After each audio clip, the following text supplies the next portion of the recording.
Hey writers, I didn't see you there. You're back again? I'm glad you're back. Well, I hope you all have been having lots of fun writing about your informative topic. I see lots of you are writing about different types of animals that you have true information on. Well, I've been reading a little bit more in this shark book. I think my next book might be about sharks, but I actually noticed something that this author did. Everyone take a look. I'm noticing that the author zoomed into the picture so that their readers can look at it closely, but they also did something. You see these arrows? These are called labels, and the author labeled each part so that the readers know more about this animal. So look at, he labeled this part, or the author labeled this part and said that this is the shark's tooth and that it loses teeth and then move on to the next place. They also labeled this part and said, this is the shark tail fin that's larger than the top. And then they even zoomed in to show what the shark's skin looks like. This is actually something called a diagram. Can everyone say diagram?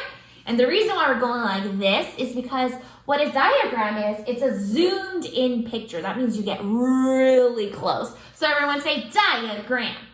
A zoomed in picture with labels. Touch the different parts of your body. Yeah, usually when the picture zooms in, they like to label the different parts.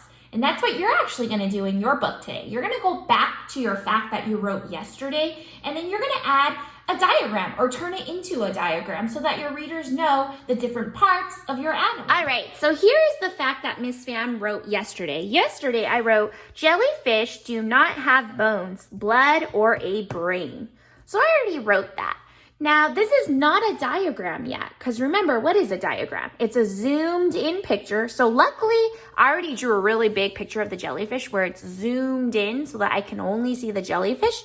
But it's a zoomed in picture with also labels. There's no labels right now. And I actually want to teach my readers about the different parts of this jellyfish. So let me actually go back to this book that I've been reading. I've been reading this book, doing some more research so that I can learn more about jellyfish.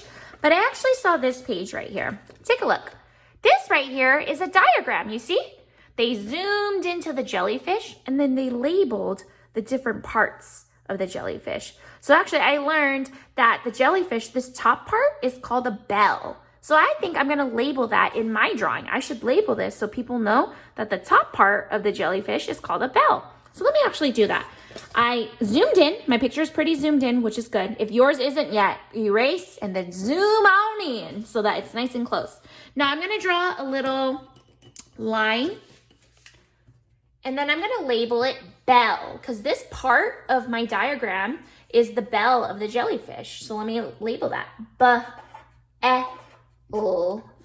that's the bell of the jellyfish.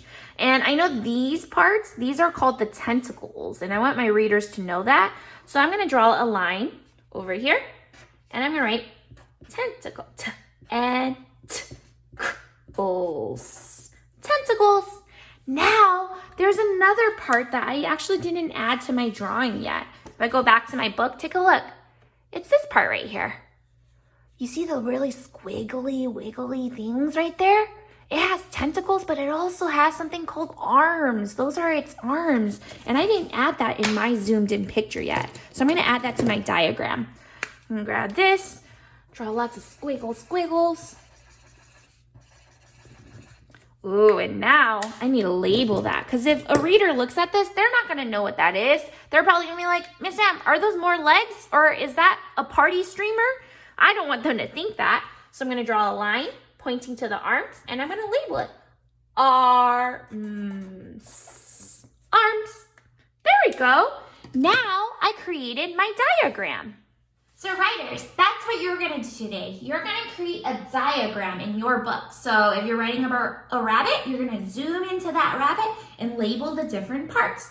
If you're writing about a fish, zoom on in, draw that picture, and then label the parts. So for example, if you were writing a book about a dog, and I don't think any of you are, you might be, you would draw the dog nice and zoomed in.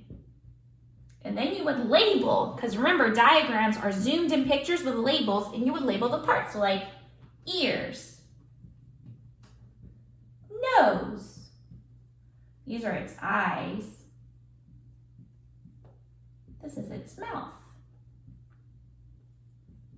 So just like that, friends, you're gonna create something called a diagram today. Everyone say diagram. A zoomed in picture with labels. You got it. All right, writers, I'm looking forward to seeing your diagrams.